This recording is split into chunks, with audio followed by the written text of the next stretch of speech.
আমরা সবসময় দেখি যে কিছু কিছু জিনিস অন্য জিনিসের থেকে লম্বা। যেমন এই রেখাংশটি থেকে লম্বা। কিন্তু এই তুলনাটা করেই আমরা এখানে থেমে যাব না।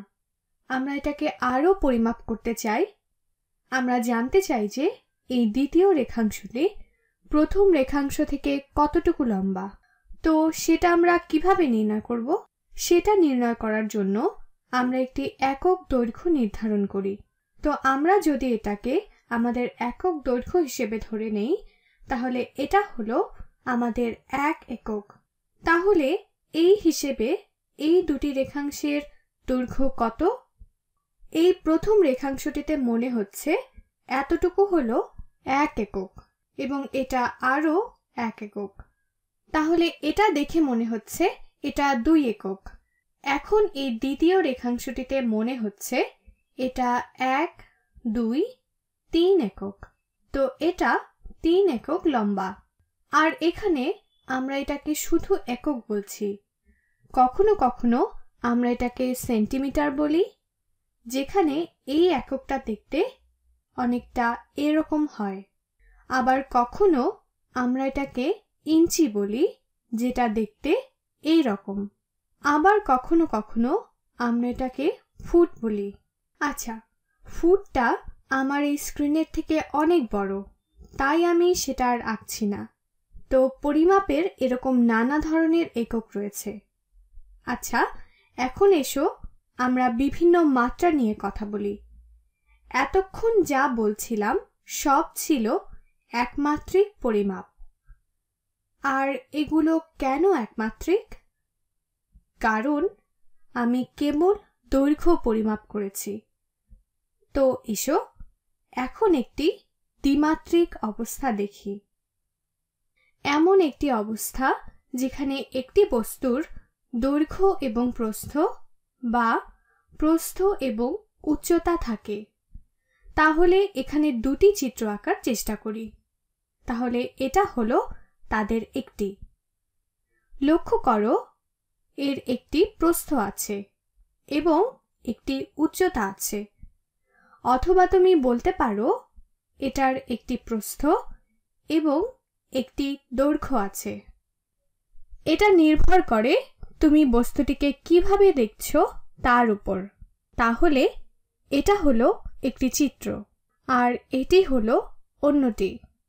তাহলে এখানে এটি হলো অন্যটি। আমি এগুলোকে সুন্দর করে আঁকার চেষ্টা করছি। তো এখানে আমরা দুটি মাত্রা পাচ্ছি আর আমরা জানতে চাইছি যে এই চিত্রগুলো এই দুটি মাত্রায় কতটুকু স্থান দখল করেছে, বা বলা যায় যে এরা কতটুকু এলাকা জুড়ে বিস্তৃত আছে। এখানে আবারও আমরা একটি তুলনা করতে পারি। এই দ্বিতীয়টি, যদি এগুলোকে কার্পেট বা আয়তক্ষেত্র হিসেবে ধরে নেই, তাহলে দ্বিতীয় আয়তক্ষেত্রটি প্রথমটির চাইতে বেশি স্থান দখল করে আছে। কিন্তু আমি এটা পরিমাপ করতে চাই। তাহলে এটাকে কিভাবে পরিমাপ করব? আচ্ছা, এবারও আমাদেরকে একটি একক বর্গ নির্ধারণ করে নিতে হবে। একক দৈর্ঘ্যের বদলে এবার আমাদের নিতে হবে দুটি মাত্রা। আমাদের একটি একক বর্গ নির্ধারণ করতে হবে। তাহলে আমরা আমাদের একক বর্গটি বানিয়ে ফেলি। আর একক বর্গটিকে আমরা বর্গক্ষেত্র বলবো, যেখানে প্রস্থ এবং উচ্চতা দুটোই আমাদের একক দৈর্ঘ্যের সমান হবে। তাহলে প্রস্থ হলো 1 একক এবং উচ্চতাও হলো 1 একক। আর তাই এটাকে আমরা বলবো 1 বর্গ একক। একে আমরা লিখব এভাবে। আমরা একক লিখে তার উপরে এভাবে 2 লিখে 1 এককের বর্গ হিসেবে লিখব। আর এককের বদলে এটা সেন্টিমিটারও হতে পারত। তাহলে এটা হতো 1 বর্গ সেন্টিমিটার। আচ্ছা, এখন আমরা এটাকে ব্যবহার করে এর ক্ষেত্রফল পরিমাপ করতে পারি। আর আগের মতোই একইভাবে আমরা বলতে পারি এই একক বর্গের কতগুলো এটাকে পূর্ণ করতে পারবে। তাহলে এখানে আমরা আমাদের একক বর্গের একটিকে এনে এখানে বসাতে পারি। আমাদের আরো জায়গা থেকে যায় বলে আমরা আরো একটিকে এখানে বসাতে পারি এবং এখানে আরেকটিকে বসাতে পারি। বাহ, 4টি একক বর্গ মিলে এই আয়তক্ষেত্রটি পূর্ণ হয়ে গেল। তাহলে আমরা বলতে পারি যে এর ক্ষেত্রফল হলো 4 বর্গ একক বা 4 একক বর্গ। এখন এটার ক্ষেত্রে কি হবে? আচ্ছা, এখানে দেখে মনে হচ্ছে আমি এখানে 1, 2, 3, 4, 5, 6, 7, 8 এবং 9টি একক বর্গ বসাতে পারবো। তাহলে 9টি বর্গ বসাতে পারলে এটি হবে 9 বর্গ একক। আচ্ছা, এখন আমরা পরবর্তী ধাপে যাই।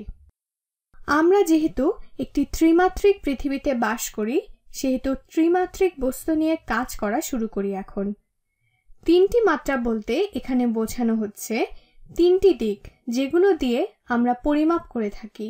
এখানে এটা হলো শুধু দৈর্ঘ্য, এখানে আছে দৈর্ঘ্য এবং প্রস্থ বা প্রস্থ এবং উচ্চতা, আর এখানে হবে প্রস্থ, উচ্চতা এবং গভীরতা। তো তোমার কাছে যদি কোনো বস্তু থাকে, আমাদের এই ত্রিমাত্রিক জগতে আমরা যেসব বস্তু দেখে থাকি সেরকম কোনো বস্তু নিয়ে যদি আমরা চিন্তা করি, যদি বস্তুটি দেখতে এমন হয়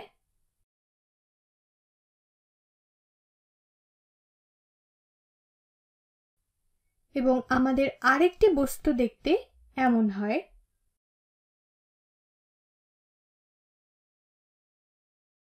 তো দেখেই মনে হচ্ছে যে এই দ্বিতীয় বস্তুটি প্রথম বস্তুটির থেকে বেশি স্থান দখল করছে।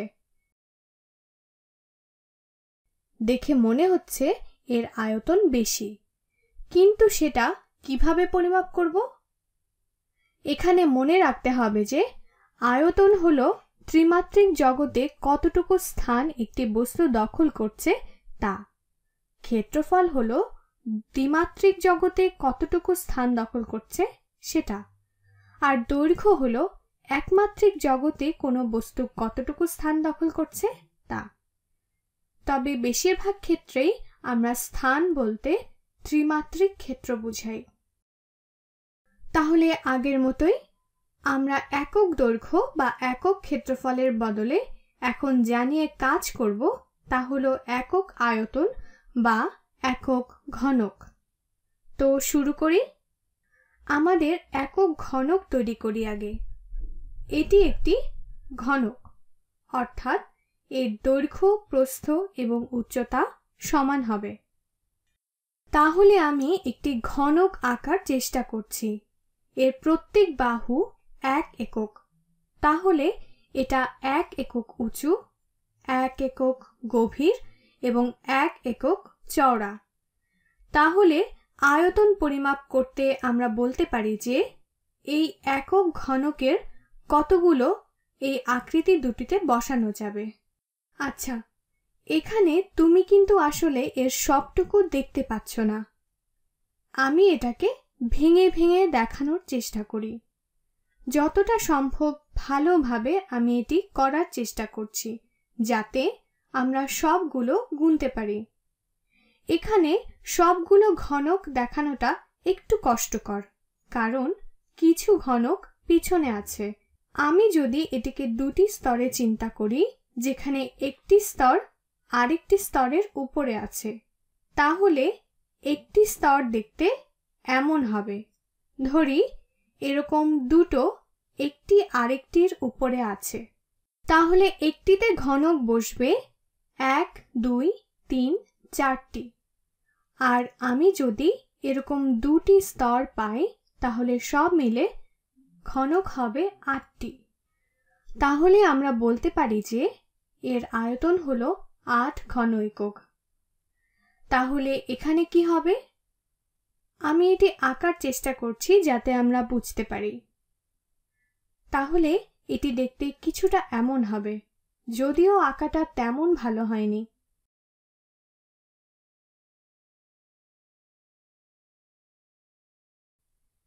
আর এটিকে যদি আমরা আলাদা করতে চাই তাহলে আমাদের সব মিলে 3টি স্তর পাবো, যেগুলো দেখতে হবে কিছুটা এমন। আমি আঁকার চেষ্টা করছি। 3টি স্তর দেখতে আমি এখন যা আঁকবো সেরকম হবে। তো সেগুলো দেখতে এমন হবে। তাহলে এখন যদি তুমি এমন 3টি নাও আর একটির উপর আরেকটি বসাও, তাহলে তুমি এখানের এটি পাবে।